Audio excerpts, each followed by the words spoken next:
aos irmãos que nos visitam. Nós temos o costume em nossa igreja de expor livros inteiros da Bíblia, né? E a gente está vendo pelo domingo à noite exposição da carta de Paulo aos Romanos, e hoje chegamos ao capítulo 3. Vamos ler do versículo 1 ao versículo 8. Ouça com fé a leitura que farei na palavra do Senhor. Qual é, pois, a vantagem do judeu? Ou qual a utilidade da circuncisão? Muitas sobre todos os aspectos, principalmente porque aos judeus foram confiados os oráculos de Deus. E daí, se alguns não creram, a incredulidade deles virá desfazer a fidelidade de Deus? De maneira nenhuma. Seja Deus verdadeiro e mentiroso todo homem, segundo está escrito, para serem justificados nas tuas palavras e venhas a vencer quando forem julgados. Mas se a nossa injustiça traz lume à justiça de Deus, que diremos? Porventura será Deus injusto por aplicar a sua ira? Falo como homem. Certo que não. Do contrário, como julgará Deus o mundo? E se por causa da minha mentira fica em relevo a verdade de Deus para a sua glória, por que sou eu ainda condenado como pecador? E por que não dizemos, como alguns caluniosamente afirmam, que o fazemos? Pratiquemos males para que venham bens? A condenação destes é justa. Amém? Vamos orar mais uma vez e rogar a bênção do Espírito Santo sobre nós. Eterno Deus, bendito Pai, bendizemos a Ti, Pai, por esse dia que o Senhor separou para adorarmos a Ti, bendizermos o Teu nome, desfrutarmos, ó Pai, dessa comunhão e podermos juntos cultuar a Ti, Pai, com cânticos, louvores. Também agora queremos Te adorar, Pai, ouvindo a Tua palavra. Que o Senhor possa falar conosco nessa noite, não aquilo que nós queremos ouvir, mas aquilo que necessitamos ouvir, Pai, a Tua santa palavra. Somos pecadores, indignos, o Senhor é santo, e nós desesperadamente precisamos ouvir a Tua voz. Então faz o Teu reino avançar nessa noite, Pai. Glorifica o nome do Teu santo Filho Jesus, mais uma vez, é o que eu te peço, Pai, por fé eu te agradeço, no nome santo de Jesus, amém e amém. Meus irmãos, nós temos seguido o apóstolo Paulo, à medida que ele coloca diante de nós a ira de Deus que se revela contra toda impiedade e perversão dos homens, que detém a verdade de Deus, a qual claramente se reconhece desde o princípio do mundo, como vimos no capítulo 1, dos versículos 18 ao versículo 20, de como que o homem suprime a verdade de Deus na sua mente, em sua consciência, de algum modo tentando rejeitar a verdade de Deus. Paulo afirmou que a consequência da rejeição, desse conhecimento de Deus, faz com que o homem seja entregue ao seu próprio pecado, seja entregue ao seu próprio coração, como vimos também no capítulo 1, dos versículos 24 ao 32. Paulo também expôs a hipocrisia dos seus parentes judeus, o povo de Israel, que se vangloriavam de possuir a lei de Deus, e se gloriavam também no fato de serem escolhidos por Deus para revelar por meio deles a sua santa e gloriosa lei.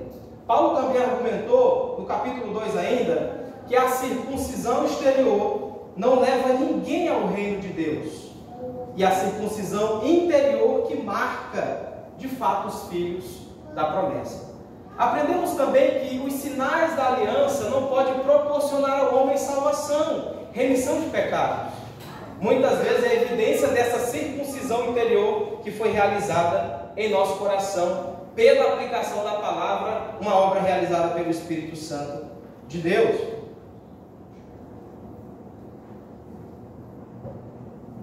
Então o que Paulo está fazendo de fato, colocando diante de nós, bem como ele faz diante daqueles irmãos judeus ali em Roma, é fazer com que toda boca se cale diante de Deus. Nós não chegamos ainda ao ápice daquilo que veremos no sermão de domingo que vem, se Deus assim o permitir.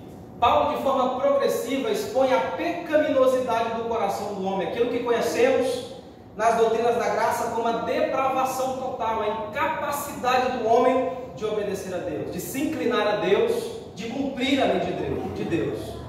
Onde, de fato, quando somos expostos à mesma, nós percebemos as nossas debilidades e pecados, e como que a lei de Deus, como espelho diante de nós, mostra como somos pecadores. Mostra, como eu falei no domingo passado, a nossa feiura, os nossos defeitos, os nossos pecados. Então, necessariamente, Paulo, para fazer com que os irmãos entendam a necessidade do Evangelho da Graça, primeiramente, eles expõem a eles a pecaminosidade do coração do homem, mostrando a depravação do homem, o pecado do homem que habita no coração de todo ser humano. Isso ele já fez no capítulo 1, no tocante aos pagãos, aos gentios que adoram outros deuses, que mudam a verdade de Deus pela mentira, que rejeitam a revelação de Deus manifesta na criação por meio dos céus e da terra e do firmamento da qual temos diante dos nossos olhos. Bem como também por meio da própria lei dada aos judeus, que ele põe também aos judeus no capítulo 2, que não é por conta deles serem o povo escolhido de Deus, bem como aqueles que receberam a lei de Deus, sendo oráculos de Deus, tornariam-os isentos do juízo de Deus, quando pelo contrário. Então, a progressividade de Paulo em sua carta, nos primeiros 3 capítulos, é necessariamente essa: fazer com que tanto gentios, pagãos e judeus também que receberam a lei de Deus, que foram os oráculos de Deus, que tiveram o privilégio de serem escolhidas como nação de Deus para receber a lei santa do Senhor, que eles também não estão isentos de pecado, e que por esses privilégios que eles receberam, não os tornam indesculpáveis diante de Deus. Pelo contrário, privilégio não os torna salvos. Sinais, não é evidência de que alguém foi convertido. No versículo 1 do capítulo 3, Paulo continua sua argumentação dizendo: qual é, pois, a vantagem do judeu? Ou qual a utilidade da circuncisão? Ele faz uma pergunta: se o fato então de ser judeu não os salva, e a circuncisão também não é garantia, então qual é a vantagem do judeu? Se Paulo estivesse, irmãos, escrevendo hoje para o nosso século, para a igreja do nosso século, hoje ele teria mencionado basicamente que ser membro de uma igreja, ou fazer profissão de fé, ou se batizar em uma determinada igreja, não seria garantia da salvação. Ter privilégios, ter vantagens, não pode tornar alguém salvo. Não pode fazer essa pessoa herdeira do reino de Deus, dos céus. Não pode. Porque muitos colocam sua confiança no fato de que são batizados, ou na sua profissão, ou pelo fato de se unirem à igreja. Mas nosso Senhor pronunciou sentenças e advertências terríveis no tocante a esse respeito. No tocante à nossa confiança está amparada nessas coisas, e não percebemos de fato com clareza o maior problema do homem, a nossa maior necessidade. Então, se nós não percebermos a pecaminosidade do coração e não percebermos a santidade de Deus como revelada na lei, nós não entenderemos a necessidade do Evangelho.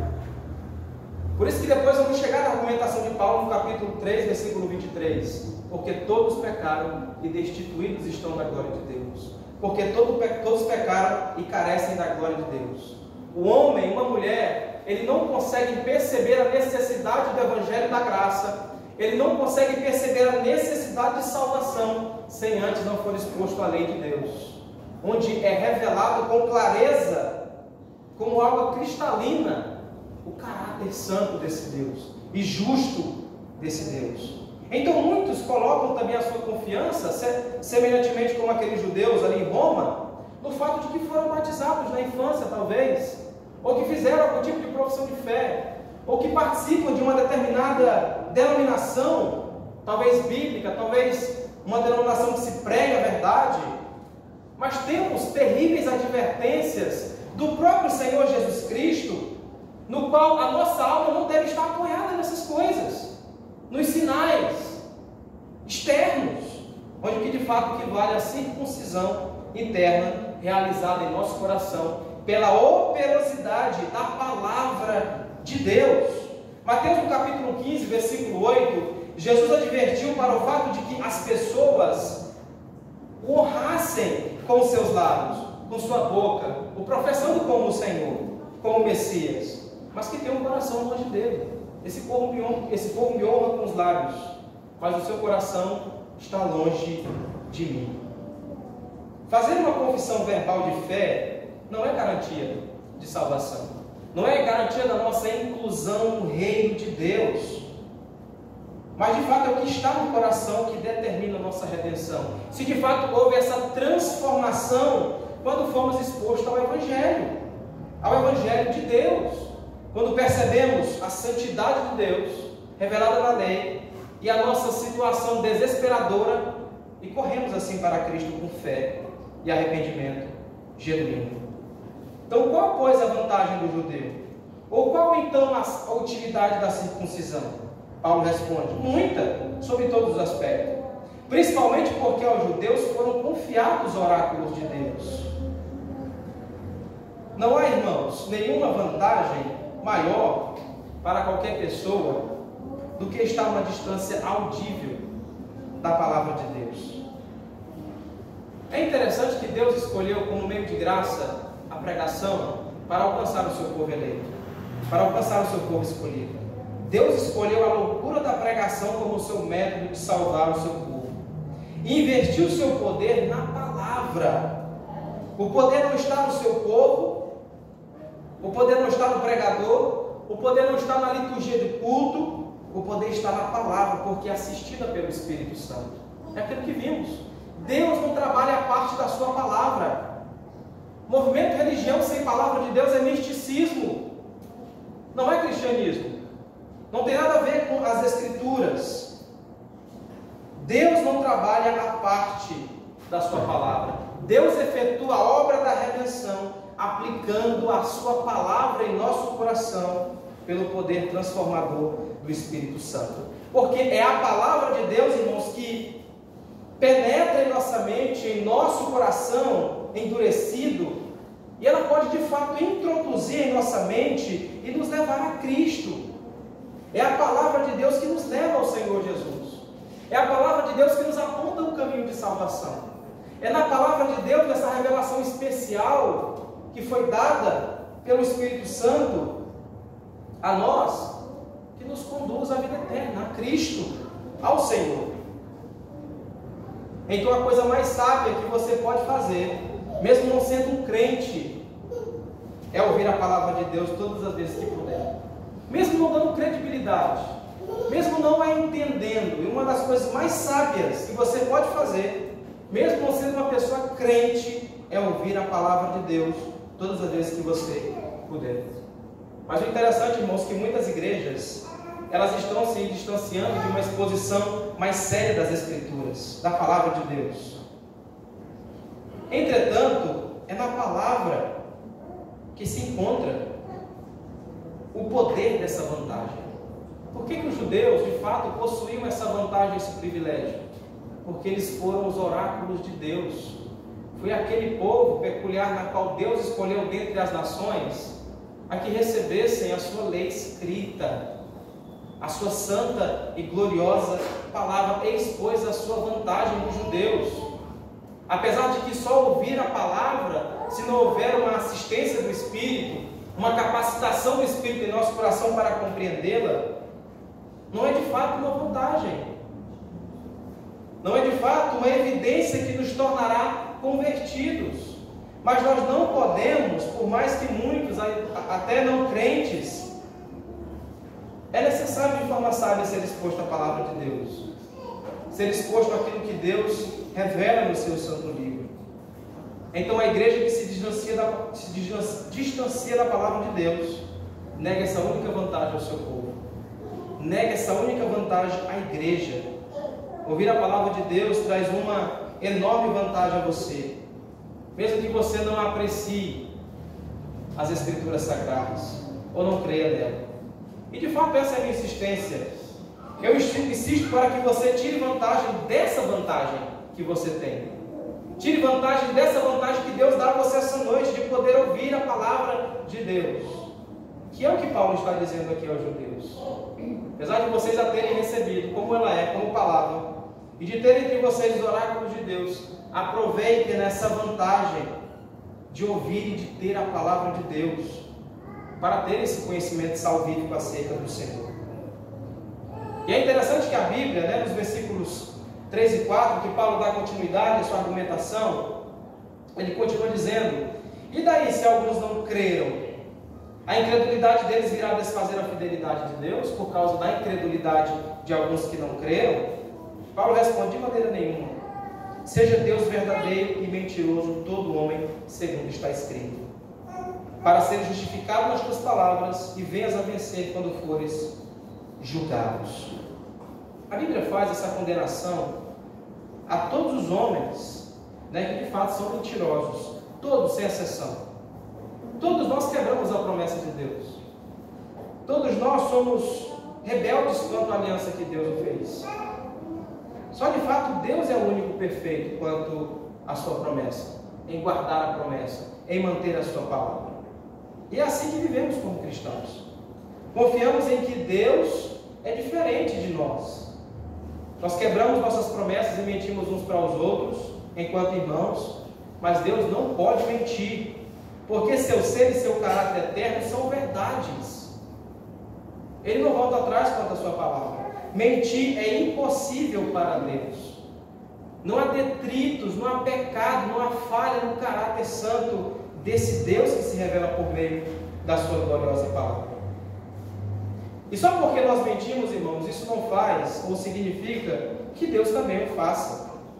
Ou porque nós ignoramos a sua palavra, isso não significa que essa palavra se torne inútil. Paulo nos adverte a respeito de permitirmos que tal pensamento ocupa a nossa mente, ocupa os nossos pensamentos.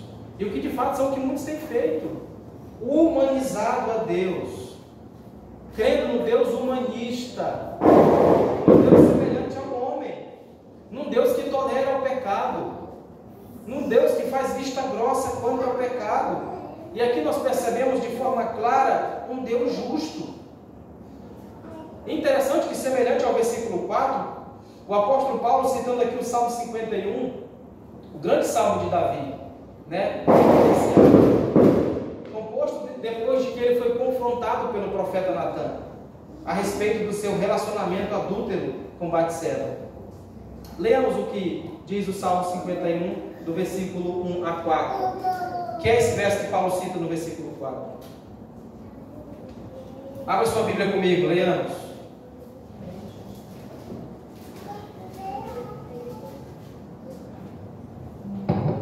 Salmo 51, versículo 1 a 4. Vamos ler todos juntos? Compadece-te de mim, ó Deus, e segundo a tua benignidade, e segundo a multidão das tuas misericórdias, apaga as minhas transgressões. Lava-me completamente da minha iniquidade, e purifica-me do meu pecado. Pois eu conheço as minhas transgressões, e o meu pecado está sempre diante de mim. Pequei contra ti somente, e fiz o que é mal perante os teus olhos, de maneira que serás tido por justo no teu falar e puro no teu julgar. Em certo sentido, irmãos, as palavras de Davi aqui no Salmo 51 é tido como uma hipérbole, como um exagero. A iniquidade do pecado na qual Davi cometeu, se a gente for olhar uma perspectiva humana, ele pecou contra a esposa dele mesmo, contra seus filhos. Ele pecou contra Batseba, ele pecou contra Urias. Mas aqui Davi está falando no sentido final em sua oração no Salmo 51. A iniquidade, o pecado, ele faz essa violência contra a perfeição, contra a majestade e a santidade de Deus. Davi tinha consciência disso. Por isso que desesperadamente ele ora diante do Senhor quanto a isso. E em última análise, Davi confessa que Deus é aquele contra quem ele havia cometido esse mal. Porque de fato o pecado, irmãos, necessariamente, em última análise, quando pecamos contra o Senhor, o pecado, como João diz na sua primeira carta, que está em oposição a Deus, quanto aquilo tudo que Deus ama, o pecado é uma oposição ao caráter de Deus, à lei de Deus. E alguém, quando em arrependimento genuíno e verdadeiro, quando está diante de Deus, ele reconhece o seu pecado como fez Davi. e não existe em seu coração, quando ora, cônscio dessa perfeição, da majestade de Deus, da santidade diante dos seus olhos, não há nenhuma tentativa de minimizar a culpa, nenhuma tentativa da autojustificação diante de Deus, que na verdade a maior das vezes é a nossa tendência. Nós temos uma tendência muitas vezes de minimizar a nossa culpa, nós temos uma tendência da autojustificação. Às vezes nós estamos em pensamento orando a Deus, né, por arrependimento, por fé, às vezes confessando os nossos pecados, mas muitas vezes tentando amenizar esse pecado, deixando algo escondido no recôndito do nosso coração. Mas Davi não faz questão. Ele sabia do Deus a qual ele estava diante, um Deus que é santo e que não tolera o pecado. E como Abacuque diz no capítulo 1, versículo 13, um Deus que não pode contemplar o mal. Às vezes as pessoas não têm ideia, não conseguem perceber quão hediondo é o pecado, quão horrível é o pecado, quão aterrorizante é o seu pecado, porque eles não têm uma visão elevada acerca do ser de Deus, da santidade de Deus. Nós vemos isso de forma claríssima na vida do profeta Isaías. Enquanto profetizava ao povo de Israel, e Deus, pela sua eterna graça, permitiu que ele tivesse um deslumbre do Cristo ressurreto assentado no seu trono, onde ele disse que no ano em que morreu o rei Uzias, eu vi o Senhor assentado sobre um alto e sublime trono, e o seu cetro enchia o templo, e havia acima dele serafins, os quais, cada um com 6 asas, voavam diante da presença do trono de Deus, e clamavam uns aos outros: Santo, Santo, Santo é o Senhor dos exércitos, toda a terra está cheia da sua glória. Isaías, quando teve essa contemplação da santidade gloriosa de Deus, nós vemos a consequência a partir dos versículos 6, 7 e 8. Quando ele percebe quem Deus é, quando ele vê Cristo ressurreto em seu trono, ele diz: ai de mim! Ele pronuncia a si mesmo um termo de sentença, de condenação. É semelhante àquilo que Paulo diz em Gálatas, no capítulo 8, versículo 8 e 9, que ainda que eu, ou um anjo do céu, vos pregue o evangelho, além do que foi posto, seja considerado anátema, amaldiçoado. Basicamente o termo grego que Isaías usa também na terminologia hebraica é o mesmo sentido. Ele vê-se como um anátema, como um amaldiçoado diante de Deus, por ser posto essa santidade gloriosa de Deus e por perceber a pecaminosidade do seu coração. Ele diz: ai de mim, estou perdido, porque os meus lábios são puros e eu também habito no meio do povo de impuros lábios. Os meus olhos viram o Senhor, o Rei, o Senhor dos exércitos. Então, mesmo quando confessamos nossos pecados, sempre retemos alguma coisa conosco, mas não vemos isso em Davi no Salmo 51. Não vemos isso em Isaías no capítulo 6. Nós vemos homens desesperados quando percebem o vislumbre da santidade e desse Deus justo, desse juiz justo, que não tolera o pecado, desse Deus que não faz vista grossa quanto ao pecado, quanto à iniquidade, mas que de fato julga retamente segundo as nossas obras, segundo todas as coisas que praticamos. Irmãos, a deficiência de muitos hoje na igreja é exatamente essa. Como eu sempre falo, né? Por que muitos não brilham mais nos seus olhos quando ouvem o Evangelho? A ponto de muitos dizerem: o Evangelho é uma mensagem para incrédulos somente. Eu sou crente, eu não preciso mais ouvir o Evangelho. Eu diria para essa pessoa que ela é louca. Nós precisamos do Evangelho todos os dias. Nós necessitamos desesperadamente de uma exposição do Evangelho todos os dias, porque todos os dias nós pecamos. E uma pessoa que não consegue, pelas Escrituras, que não tem um entendimento básico acerca do caráter de Deus, da sua santidade, sua justiça, desse juiz justo, ela nunca perceberá a necessidade do Evangelho, nunca.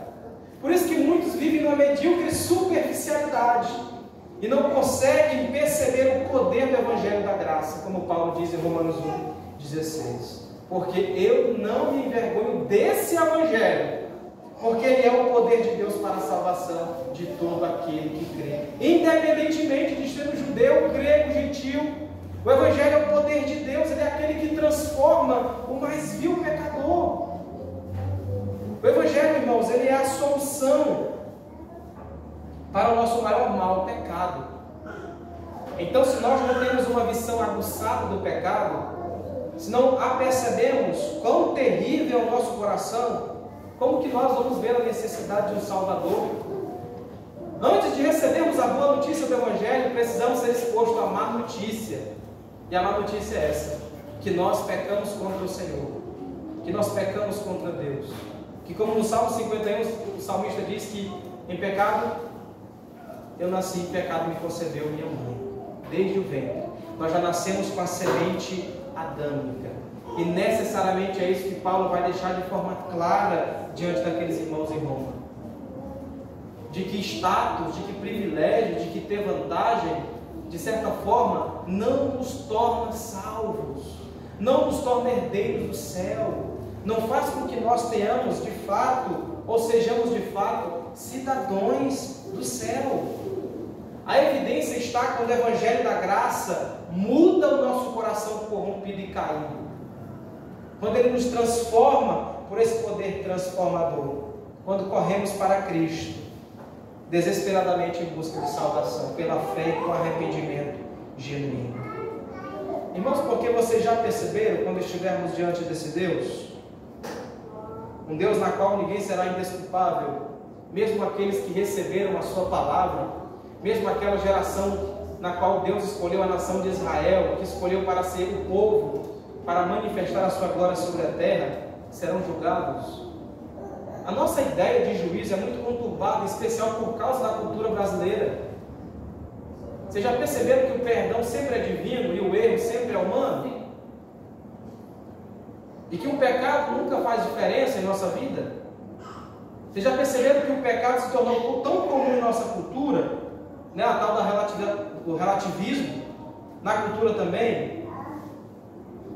Mas nós precisamos entender, irmãos, que quando Deus nos chamar para prestar conta de nossa vida, Ele estará perfeitamente justificado em mandar-nos, se for o caso, para o inferno, para sempre. Não haverá injustiça da parte de Deus. Não haverá justificativas da nossa parte. É aquilo que vimos no capítulo 2. Deus já imprimiu a sua lei no coração dos homens.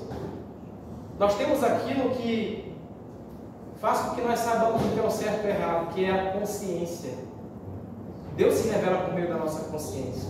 Todo ser humano tem esse senso. Todo mundo tem um senso no seu coração do certo e do errado. Deus não seria injusto por nos mandar para o inferno, porque nós, na concepção, somos pecadores. E não existe por nós mesmos nenhuma boa obra, nenhuma justificativa na qual nós podemos nos colocar diante de Deus e receber a sua salvação pelo nosso próprio mérito. Então todo homem torna-se mentiroso, todos se tornam desculpáveis diante desse Deus Santo. Se nós não compreendermos isso, então realmente nunca nos ocupamos, irmãos, com seriedade no assunto do pecado.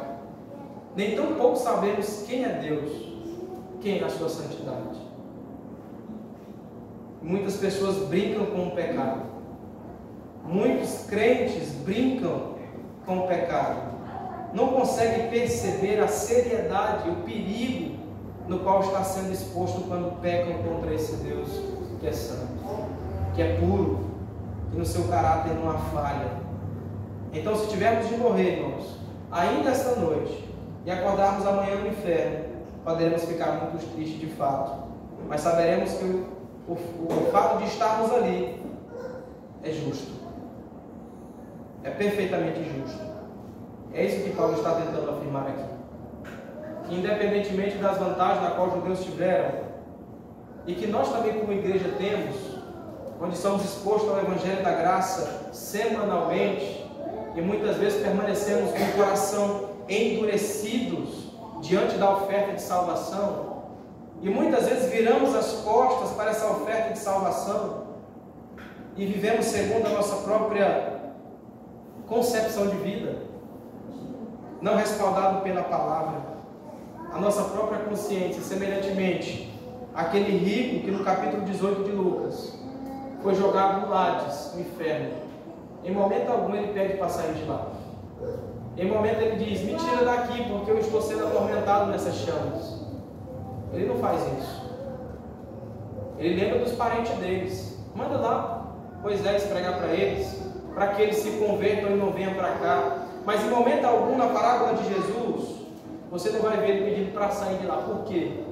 Porque a sua consciência faz jus. A sua consciência atesta que ele merece a condenação. A nossa consciência é a que nos condena. A nossa consciência é a que diz que nós estamos errados. Ela é a nossa juiz. A nossa consciência, não isenta a nossa culpa. Nós temos esse peso do pecado sobre nós. E nós que estamos diante da lei de Deus, nós sentimos esse peso do pecado. Paulo continua no versículo 5 dizendo: mas se a nossa injustiça traz à luz a justiça de Deus, que diremos? Porventura será Deus injusto por aplicar a sua ira? Fala como homem. Certo que não. Do contrário, como julgará Deus o mundo? Então, mesmo quando pecamos, nossa injustiça indiretamente dá testemunho da justiça de Deus. Dá testemunho de que Deus é justo. A cultura alega ser moralmente relativa. A nossa cultura hoje, do século XXI. Entretanto, aquele que diz que não há moralidade, que cada um pode ver segundo o seu próprio nariz, segundo a sua própria justiça própria, e que não existe verdades absolutas, e de que não deve haver moralidade, é o primeiro a esbravejar quando a sua carteira é roubada, quando o seu celular é roubado. É o primeiro, aqueles que não dizem haver verdades absolutas. Então temos esse tipo de programação, de programa, de autorização moral em nossa cultura. Mas Deus, irmãos, não nos dá autorização para nenhum tipo de erro, para nenhum tipo de pecado, nenhum pecado sequer. Nós vemos nas Escrituras a verdade absoluta de Deus, onde toda a nossa vida deve ser regida pela mesma. Deve ser regida pela mesma. É interessante que Paulo aqui nos últimos versículos 7 e 8, ele estava basicamente sendo acusado de antinomista, ou antinomiano, como aqueles que são anti-lei de Deus. Paulo, que era um judeu da descendência de Benjamim, e que agora, segundo os judeus, se tornou um grande defensor da graça, onde não existe mais mandamentos nem lei, e que agora cada um vive no seu pecado. Interessante que essa ideia permeia até os nossos dias, mas ela não advém de Paulo, ela não advém de nenhum dos apóstolos. A ideia do cristão carnal é criada por essa cultura pagã nossa, onde igrejas se deixaram levar, iludidas pelo liberalismo, por esse relativismo teológico, onde não há mais moralidade, onde não há mais verdades absolutas, onde cada um pode crer e viver segundo bem quer. Paulo ensinou isso. E é isso que Paulo pergunta e responde também aqui nos versículos 7 e 8. E se por causa da minha mentira fica em relevo a verdade de Deus para a sua glória, por que eu sou ainda condenado como pecador? Ele pergunta. E por que não dizemos como alguns caluniosamente afirmam que o fazemos? Pratiquemos males para que venham bens, a condenação deles é justa. Paulo vai tratar sobre isso também no capítulo 6, acerca do pecado. Então, muitos estavam questionando assim: então, já que eu sou pecador e não tem jeito para mim, e esse evangelho que está me dizendo é o evangelho da graça, independentemente da minha situação, eu vou ser salvo, então pratiquemos mais para que sobrevenha mais ainda.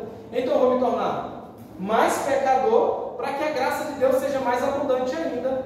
E não é isso que Paulo estava ensinando. Ele diz que a condenação desses que pensam assim é justa.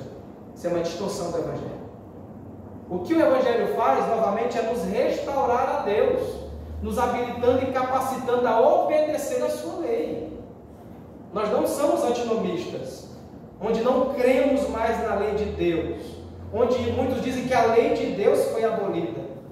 Nós enxergamos a necessidade na lei e quando vamos ao Evangelho por meio de Cristo, voltamos à lei de novo para praticarmos a mesma. Isso que de fato Deus requer de nós.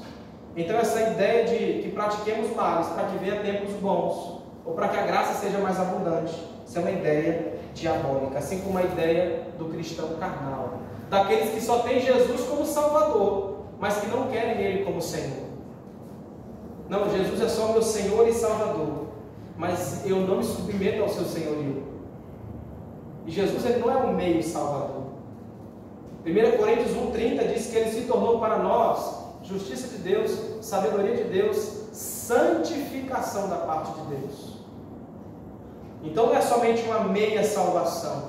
Deus não nos salva para a impureza, mas para a santificação. É isso que Paulo está dizendo. E quando Paulo introduz o Evangelho, manifesto também na lei, atestado pelos profetas na antiga aliança, ele não está dando ocasião ao pecado, pelo contrário. Aqueles que desesperadamente, diante do caráter santo de Deus e dessa lei santa, percebem o seu pecado, devem se voltar para Cristo. A lei é como um tutor, Paulo diz aos Gálatas, é como um guia, é como um professor que nos conduz a Cristo. A lei nos aponta para Cristo. Nós percebemos em nós a nossa incapacidade de nos salvarmos pelas nossas próprias obras. Mas quando ouvimos a pregação do Evangelho, quando Deus nos regenera, pela pregação da sua palavra e aplicação do seu Espírito Santo, Ele nos habilita, nos capacita a vivermos de modo santo diante da sua glória. Então não há desculpa. Cristo não veio abolir a lei, Ele veio para cumpri-la. E nós também somos chamados à obediência a Deus. A Bíblia diz, irmãos, que a salvação significa ser salvo da ira vindoura. E é interessante que nenhum outro pregador na história do mundo falou mais da ameaçadora a respeito dessa sentença da ira vindoura do que o próprio Senhor Jesus. Foi aquele que mais nos advertiu, foi aquele que mais pregou sobre esses assuntos de advertência quanto a isso, quanto à ira vindoura. Então Deus não refreará a sua ira para sempre. Todas as pessoas enfrentarão o julgamento de Deus. Nós também, os crentes, enfrentaremos o julgamento de Deus. Triste daqueles, irmãos, que enfrentarão sozinhos o julgamento de Deus. Nós precisamos recorrer a um advogado de defesa indicado, Jesus Cristo. Ele é o único que diante de Deus pode ser a nossa defesa, a nossa justiça. Pode ser aquele que nos reata novamente, nos traz reconciliação com Deus. Então não há lugar para a teologia de Paulo, para uma ideia do cristão carnal. Aquele que reconhece Jesus como Salvador, também o tem como Senhor da sua vida. Também vive para a glória de Deus, para a glória do Senhor. Um evangelho, irmãos, que faz com que nós vivamos uma mera religião, uma mera vida religiosa, externa. Isso não é o evangelho da graça. O evangelho ele transforma pecadores em nova criatura. Ele muda progressivamente, nos santificando a imagem de Cristo, mudando, transformando o nosso coração para a sua glória. Ele é poder de Deus para a salvação de todo aquele que crê. É um poder transformador que transforma o nosso coração. Então Paulo faz com que os judeus, que por serem oráculos de Deus também, é assim respondendo às objeções dos mesmos, no tocante a terem recebido os privilégios, a terem recebido essas vantagens. Mas isso não os torna isentos. Paulo, na verdade, só está nos preparando para aquilo que veremos do versículo 9 ao versículo 18, onde todos os homens estão condenados, são pecadores diante de Deus. Todos quebraram a sua lei, todos desobedeceram. E o único meio de salvação, o único meio pela qual nós podemos ser reatados com Deus, redimidos dos nossos pecados, é por meio de Cristo. É por meio do Senhor Jesus Cristo. Então Paulo, até chegar ao plano da justificação pela fé, ele antecipa o nosso estado diante de Deus. Ele antecipa a condição deplorável do nosso coração, de como somos maus por natureza, de como o nosso coração é ruim. A lei faz isso. E nós, irmãos, muitas vezes não damos esse determinado valor a sermos expostos à palavra de Deus. É algo que o crente não escolhe. É algo que nós não devemos escolher. Não, eu vou pela manhã e eu vou à noite. Não, na quinta eu não vou e eu vou nesse dia. Não, à noite eu vou trabalhar. No domingo eu preciso, eu estou. Não é algo que nós escolhemos, é algo que você necessita. Aquele que viu a hediondez do pecado do seu coração e que percebeu a gloriosa majestade e perfeição de Deus, ele entende a necessidade desesperadora que ele tem de ser exposto ao Evangelho da graça. A necessidade que o seu coração tem de ser instruído continuamente pela palavra de Deus. Para aqueles que se perdem, irmãos, e permanecem nos seus pecados, é perdição. Mas para aqueles que creem, é o poder de Deus para a salvação. E esse é o convite de Deus a nós. Aqui, ao recebermos privilégios, vantagens, ao termos esse privilégio que temos, essa oportunidade, todo domingo, durante toda a semana, ao sermos expostos à palavra de Deus, não rejeite isso, pelo bem de sua própria alma. Pelo bem de sua própria alma, não despreze o dia do Senhor. Não despreze a oportunidade que você tem ao ser exposto ao Evangelho, a pregação da palavra de Deus, apesar de simples, mas é a palavra de Deus. Então, com seriedade, com anseio e anelo pela presença de Deus, chegue-se ao Senhor com a certeza de que Ele é aquele que nos justifica dos nossos pecados. Cristo é aquele que morreu em nosso lugar, é aquele que nos redime de qualquer pecado. Amém? Vamos ficar de pé e vamos orar ao Senhor.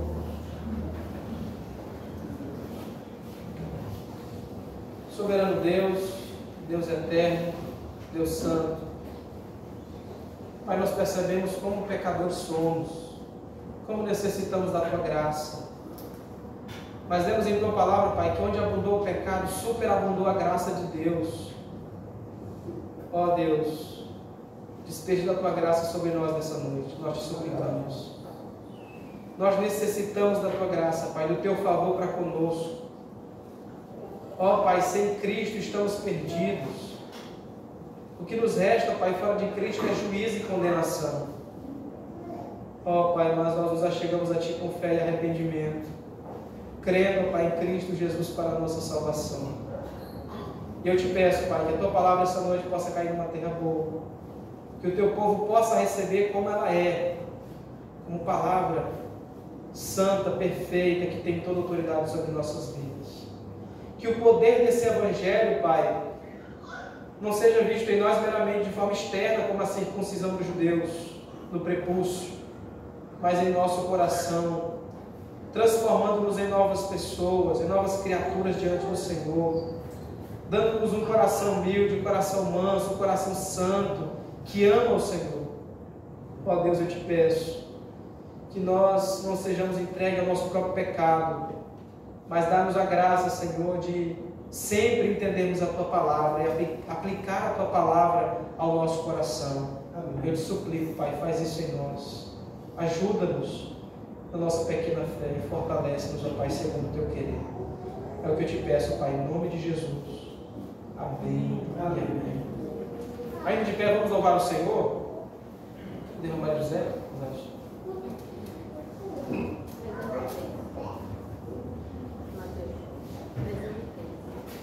Hino 303.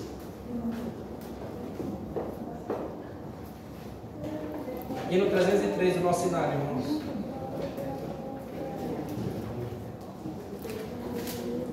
Vamos todos louvar o Senhor.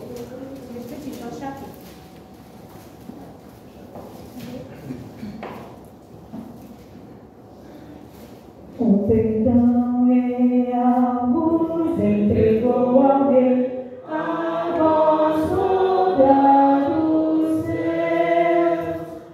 coração